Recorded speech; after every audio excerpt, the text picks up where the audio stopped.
जी अस्सलाम वालेकुम फ्रेंड्स, क्या हाल है? ठीक ठाक है। उम्मीद करता हूँ खैरियत से होंगे भाई। अल्हम्दुलिल्लाह मैं भी बिल्कुल ठीक ठाक हूँ। अल्लाह ताला का बड़े एहसान है। उम्मीद करता हूँ कि आप भी बिल्कुल ठीक ठाक होंगे जनाब। जहाँ रहें, खुश रहें, आबाद रहें, शाद रहें। और मेरे लिए भी दुआ कर दिया करें कि अल्लाह ताला मुझे भी हर जायज़ मकासद में कामयाबी अता फरमाए। तो बहुत शुक्रिया, थैंक यू आप भाइयों का कि आप भाइयों ने जो है ना वो मुझे इस काबिल समझा और मेरी राय जो है ना वो आप तक पहुँच रही है और आप मुझे सपोर्ट कर रहे हैं, सुन रहे हैं। तो अल्हम्दुलिल्लाह I am very happy to now. तो दोबारा एक दफ़ा मैं आपका शुक्रिया अदा करना चाहता हूँ कि जनाब बहुत शुक्रिया, थैंक यू। तो आज की जनाब हमारी जो कहानी है वो बहुत ही इंटरेस्टिंग है, बहुत ही दिलचस्प है। तो मुझे कुछ भाई कहते थे कि यार आपने ये जो लास्ट में वीडियो बनाई है कि मेरा लड़कियां डैंकी क्यों लगाती हैं या औरतें क्यों डैंकी लगाती हैं, तो इस तरह का जो है वो मामला कोई नहीं होता, आप अपने पास से लगे हो। तो बस अल्लाह की तरफ से कुछ इस तरह का निज़ाम हुआ है कि मुझे इसके जो है ना वो एक कॉल आई है व्हाट्सएप पे। तो एक आपी थी, उन्होंने कॉल की, उन्होंने कहा है कि मैं इस तरह बिल्कुल डैंकी लगा के गई थी और मुझे जो पाकिस्तानी एजेंट था उसने मिस गाइड किया था। उसने कहा था कि आपका तुर्की का वीज़ा लगवा लेंगे, यहाँ से आपको ईरान का वीज़ा लगवा के देते हैं, वहाँ से आपको तुर्की का वीज़ा लग जाएगा। और साथ ही आपने बड़े आराम से बड़े कमाल तरीके से आपने जो तुर्की है वो तो यूरोप का एंट्री गेट है, आपने उधर से एंटर हो जाना है। तो वो कहती कि मैं उनकी बातों में आ गई, तो बस मैंने खुद तैयार हुई, अपने बहनोई को तैयार किया, अपनी बहन को तैयार किया। मैंने कहा उठो जल्दी करो, जल्दी तुर्की के वीज़े आ गए हैं और चलते हैं तुर्की जाते हैं, वहाँ पे लोग जा रहे हैं तो हम पीछे बैठे हुए हैं। तो चलो जल्दी करें, चलते हैं वहाँ पे जाकर अपनी लाइफ का आगाज़ करेंगे, अच्छी बेटर लाइफ जो है ना वो हम चूज़ करेंगे, घर वालों को सपोर्ट करेंगे। तो मतलब जैसा भी था कि वो पाकिस्तानी जो एजेंट था उसकी बातों में आ गए। तो बाकी चलो उनकी ज़बानी सुनते हैं कि वो किस तरह उनका यूरोप का प्लान किस तरह बना और किस तरह वो जो एजेंट था उसकी बात उनसे हुई और क्या निज़ाम हुआ। तो चले मिलते हैं मरियम आपी से। जी अस्सलाम वालेकुम। वालेकुम अस्सलाम। जी। भाई मैं ठीक ठाक, आप कैसे हैं? जी अल्लाह का एहसान है, बिल्कुल ठीक ठाक हूँ। आप सुनाएं, क्या हाल है? ठीक ठाक है। जी भाई मैं बिल्कुल ठीक ठाक। सबसे पहले तो बहुत शुक्रिया कि आपने जो है ना वो अपना कीमती टाइम दिया है और आपने मतलब कि ये किया है कि आपकी आवाज़ जो है ना वो दूसरे लोगों तक पहुँचे। तो उसके लिए बहुत शुक्रिया आपका, थैंक यू।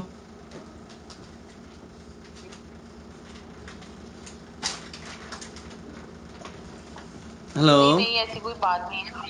जी, मैंने तो खुद आप आपका किया था कि आप के चैनल के थ्रू काफी सारे लोग आपको सुनते हैं, कि जो थी आवाज लोगों तक जा सके, मैं भी कुछ उनको आपके जरिए कुछ मैसेज दे सकूं ना। जी, अभी आपकी आवाज़ बड़ी स्लो आ रही है, काइंडली थोड़ा सा कभी माइक आप मुंह के नज़दीक करके बोलें तो। जी जी, अब आ रही है? जी अब आ रही है आवाज़ आपकी, बहुत शुक्रिया, थैंक यू। जी जी। हाँ। तो और सुनाए, क्या हाल है? ठीक है, आप खैरियत है? जी भाई मैं बिल्कुल ठीक ठाक। हाँ। तो जी व्यूअर्स, आज हमारे साथ जो है वो बहुत ही अहम इंफॉर्मेशन के लिए जो है वो मरीम आपी ने हमें ज्वाइन किया है इस्लामाबाद से। तो चलो उनसे पूछते हैं कि आपको जो है वो किस तरह के आपका जहन किस तरह से बना, मतलब किस बंदे ने आपको कहा कि आपने डैंकी लगानी है। तो आपके साथ कौन कौन सी मुश्किलात आई और का सफ़र कैसा रहा? पाकिस्तान से लेके इन्होंने जितना भी ट्रैवल किया था, डैंकी लगाई थी। तो इनसे पूछते हैं। तो जी मरीम, अभी पहला मेरा आपसे ये सवाल है कि आप प्लीज़ ये बता दें कि आपको किस बंदे ने गाइड किया था कि आप डैंकी लगाएं और इलीगल तरीके से जो है ना वो तुर्की का सफ़र करें। मैं बिस्मिल्लाहिर्रहमानिर्रहीम। भाई मेरे लिए इन अल्फाज को बयान करना भी, मैं समझती हूँ कि मैं शायद मुझे इस डंकी को लगाए हुए 7 से 8 महीने हो गए हैं, लेकिन मैं कसम उठा के कहती हूँ कि अभी भी जब मैं उन वाकयात को याद करती हूँ ना, तो मेरा हर काम करना मुहाल हो जाता है, मेरी रात को नींद भी उड़ जाती है कि मैं इतने मुश्किल सफर से गुजर के आई हूँ कि मैं समझती हूँ कि अल्लाह ताला किसी दुश्मन को भी ये दिन ना दिखाए। जी बिल्कुल और ऐसा ही है। मैं तो कहती हूँ कि किसी दुश्मन को भी ये दिन ना दिखाए। और ये जो लोग हम लोगों का माइंड वॉश करते हैं ना, अल्लाह ताला उनको निस्तो नाबूद करे। आमीन आमीन, बिल्कुल ठीक है। ऐसा ही है। हाँ, बिल्कुल। मेरा मैं माशाल्लाह इस्लामाबाद में बहुत अच्छी जॉब करती थी। अच्छा। मेरी एक कॉस्मेटिक्स कंपनी में मैं जॉब करती थी। मेरी जिंदगी बड़ी अच्छी गुजरी थी। इसी तरह अचानक से एक रोज मुझे किसी कोई बंदा मिला, बस यही समझ लें कि कोई बंदा मिला, उसने मुझे कहा कि इस तरह मेरे कोई जानने वाले हैं, वो आपको हाँ। तुर्की भिजवा देंगे, वहाँ कोई बड़ा काम काज है, आप तुर्की में जाके काम करेंगी, वो गेट ऑफ यूरोप है, आप अच्छा। वहाँ से यूरोप में बड़ी इजीली एंटर हो सकती हैं। यानी कि उनकी बातों से मुझे ऐसा फील हो रहा था कि जैसे मैं सुबह तुर्की पहुँच जाऊँगी और तुर्की से अगले दिन मैं किसी स्पेन, इटली, फ्रांस में एंटर हो जाऊँगी ना। मतलब कि उन्होंने उन्होंने आपका बातों ब्रेन वॉश इस तरह से किया था कि आपको तो फुल जो उम्मीद हो गई थी कि मैंने जूं ही तुर्की में पाँव रखना है तो बस मैंने पहुंच गई यूरोप में। हाँ, उन्होंने देखिए ना, बात सुनी ना उनकी कि वो गेट ऑफ यूरोप है, ये वर्डिंग उनकी थी कि ये अच्छा जी। गेट ऑफ यूरोप है तुर्की। हाँ, तो मैं तो आप यकीन करें कि मैंने आपसे कहा ना कि मैं इस्लामाबाद में अच्छी जॉब करती थी, तो मेरा ना माइंड एकदम से, इंसान है तो फिर इंसान लालच में तो आ ही जाता है ना। बिल्कुल तो ऐसा ही है, मैंने तो बिल्कुल। सोचा वो ये तो पाकिस्तान में तो ये काम काज ही नहीं है, आज मैं तुर्की जाऊंगी तो वहां से यूरोप, तो फिर तो मेरे हमारे तो दिन फिर जाएंगे, मैं तो फिर नेशनैलिटी होल्डर हो जाऊंगी। मेरे माइंड में ना ऐसी बातें आना शुरू हो गई। बिल्कुल। मुझे उन्होंने कहा कि आप ऐसा करें कि अपना पासपोर्ट दें, ईरान तक का वीजा लगेगा, जी। ईरान से फिर हम आपका वीजा लगवाएंगे, ईरान में जाके तो आपको 2 नंबर पासपोर्ट मिलेगा तुर्की का, वो वहां पे आपने बस पे बैठना है और आपने फिर क्रॉस कर जाना है, तुर्की का बॉर्डर क्रॉस कर जाना है। तो हाँ। मैंने कहा जी अच्छा, ये तो कोई काम ही नहीं है। बस उन्होंने मेरे से ईरान के वीजे के 30,000 रुपए लिए ना। अच्छा, 30,000 मैंने बड़ी ईरान का वीज़ा उन्होंने ईरान आपका के वीजे, बेसिकली लगवाया ना? हाँ उन्होंने लगवाया 30।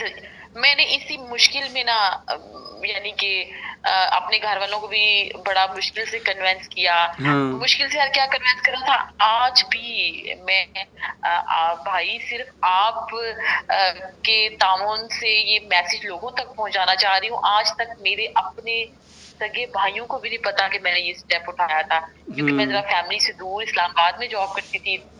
बिल्कुल और सही है जी। भाई मेरा वीजा लगा तो मैं अपने यानी कि मैंने सफर स्टार्ट किया यहाँ अच्छा, से।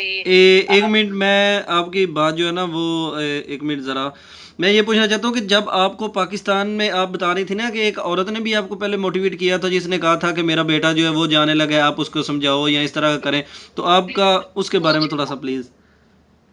मुझे ना मैं इस्लामाबाद से ट्रैवलिंग करी थी अपने गांव की तरफ ना। अब मैं अपने गांव को मेंशन नहीं करना चाह रही इस हाँ। वजह से नहीं कि नहीं, अगर सही है। मैंने अपने गांव को मेंशन किया तो वो फिर मेरे लिए थोड़ा प्रॉब्लम हो जाएगा। हाँ बिल्कुल सही है, तो प्राइवेसी होनी चाहिए ना, ज़बरदस्त, ठीक हो गया। प्राइवेसी भी चाहिए। तो मुझे वो औरत मिली गाड़ी में, तो उसने मुझे कहा कि जी मेरा बेटा है, वो इस तरह डंकी लगा रहा है, गैर कानूनी तरीके से तुर्की जा रहा है। अच्छा। तो मैंने पहले उसे कहा कि ये तो बड़ी गलत बात है, क्या हो गया आंटी जी, बस आप उसको समझाएं, वो तो अभी बच्चा है, उसको नहीं जाना चाहिए। तो आप ये मेरा नंबर लें, आप मेरी अपने बेटे से बात करवाइएगा, मैं उसे समझाऊंगी कि बेटा ऐसे गलत काम नहीं करते, मौत का रास्ता होता है तो ऐसे नहीं जाते। उन्होंने बिल्कुल। कहा अच्छा ठीक है। वो घर गई, जाके उन्होंने अपने बेटे से मेरी बात करवाई। उनके बेटे ने कहा नहीं बस आंटी मैं जाऊंगा, मैं जाऊंगा। वो लड़का वो लड़का चला गया और वो लड़का उस रास्ते से तुर्की भी पहुंच गया। अच्छा। उस लड़के ने तुर्की जाके मेरा वो नंबर एजेंट को दे दिया। मेरे साथ डायरेक्ट जो बात की थी वो एजेंट ने मेरे नंबर पे कॉल की कि इस तरह वो मुझे यानी कि उन्होंने ना वैसे मिस गाइड करने के लिए मुझे कॉल की, लेकिन उसने कहा अच्छी हैं आप तुर्की आ जाएं तो ये हो जाएगा तो वो हो जाएगा।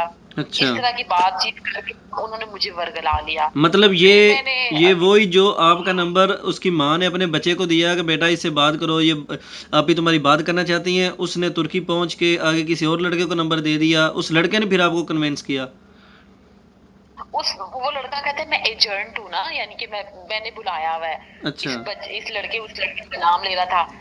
मैंने ना उस लड़के को मैंने बुलाया हुआ है तो आप बिल्कुल अच्छा। मैंने फिर उस लड़के से बात की ना, अच्छा। मैंने कहा ये वाकई सच कह रहा है। कहते जी आप ही यहाँ आना कोई मुश्किल बात नहीं है, आपने ईरान तक आना है, ईरान से आगे आपको पासपोर्ट मिलेगा और अच्छा। आपने बस में बैठना है और बस में बैठ के आपने तुर्की पहुंचाना है, वहां हमारा बंदा खड़ा होगा और आपको लेके तो इस्तांबुल आ जाएगा।